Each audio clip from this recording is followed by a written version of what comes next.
Hi, I'm Lindsay. I'm a personal trainer, athlete, and optimist. Karina Crystals, trainer, athlete, and nutritionist.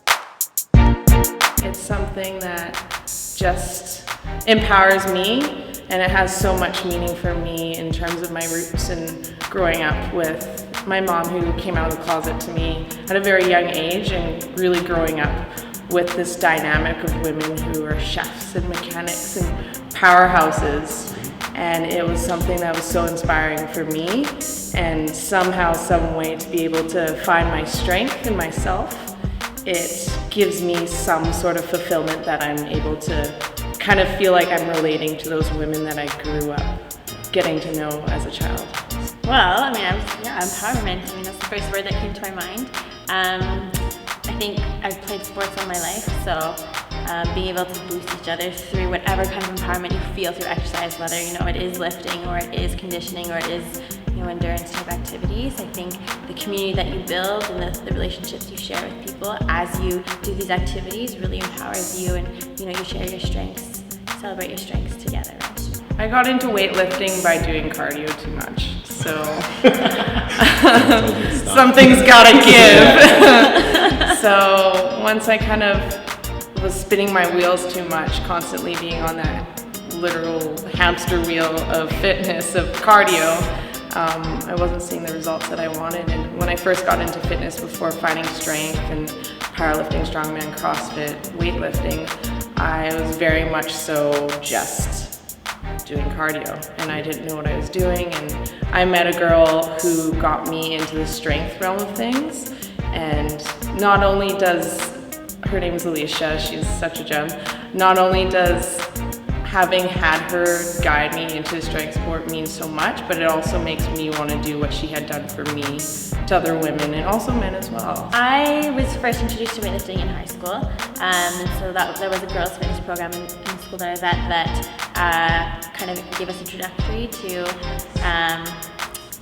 low reps, working for either max rep strength, endurance, conditioning. We had it was a circuit that we had to build our own programs for, actually, and that was really cool. So that was my very first introduction to it, and I didn't take it to the Olympic lifting level where I didn't know that far, but I was playing soccer at the time, and I eventually played varsity soccer for Douglas College, and our strength and conditioning coach there, that's where I learned the majority of my lifts. And from there I just saw this strength, and I blossomed in the gyms.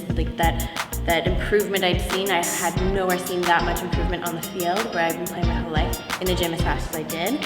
So being able to really recognize, oh my God, I'm stronger, and see that transition into my sport as well was the most mind-blowing thing in the world. And back to why do I do it? It's empowerment, and if I feel strong, I feel good, and I'm confident, I just love it, right? Yeah. So I think soccer really, really helped me bloom into what I am today and develop the love that I have for it. Legit. Yeah. I guess in being a personal trainer, I see a lot of these common concerns of, I want to lose weight, or I want to gain muscle, and it's usually the person that either needs to lose or wants to gain.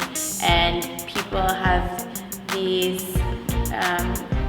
ideas that they're going to gain or lose just like that. Mm-hmm. And the beauty of both of these things is that it takes time, and there's a process, and you feel a lot of things throughout this process, and you see so much change, and you learn so much about who you are and what you're capable of, and how you can overcome these challenges or dreams that you've wanted, right? And so seeing people, for example, I have a client, she's a runner, and she wants to gain muscle, but she looks at me and goes, oh, not like you though, I don't want that much. And I said, that's okay, you don't have, and then she was concerned, she's like, are we a good pair? I'm not sure, I'm so much older than you. And I said, well, you don't have to train with me, but you're not gonna look like me overnight, kind of thing. And because it's a passion, because I love it, I do this all the time, and I get good at it because I want to be good at it. But if that's not your goal, then that's not your goal, and that's okay, and I help you achieve your goals.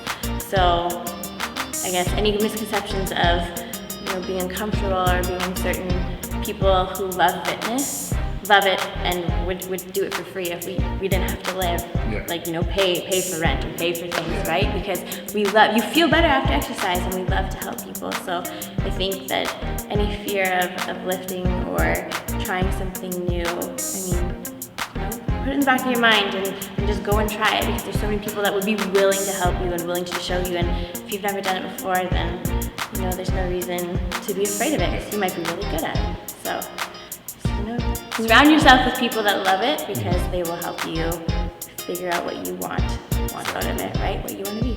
Yeah, and like adding on to what you have to say, like a huge variable of being uncomfortable and unconfident is something as simple as not enjoying yourself. Like doing something, even if you're not too sure and not certain of what you're doing, do something that feels right, that you're enjoying. If it's something that's a boring black and white routine, you're never gonna be able to like want to continue on, because it's not motivating. It's not like I want to do this and get better at this. I want to see this through. Also with seeing something through, like going into something, whether it be a hard day or not, and having the integrity to continue on. And continue on, and even through the days that aren't so good, because you'll have better days in the future. And it sounds so cliche, but it is natural in the process of being an athlete, like having the bad days just so you can enjoy the good days so much better. Like a PR is about, like people love PRs because they work for it, because they got smushed by that weight before and there was no way that they could have done it in the past, and your failures are what makes your successes so much sweeter. And that's not also directed to athletes, we're human, right? Yeah. That those things happen outside of exercise. Exactly. This is just a different world.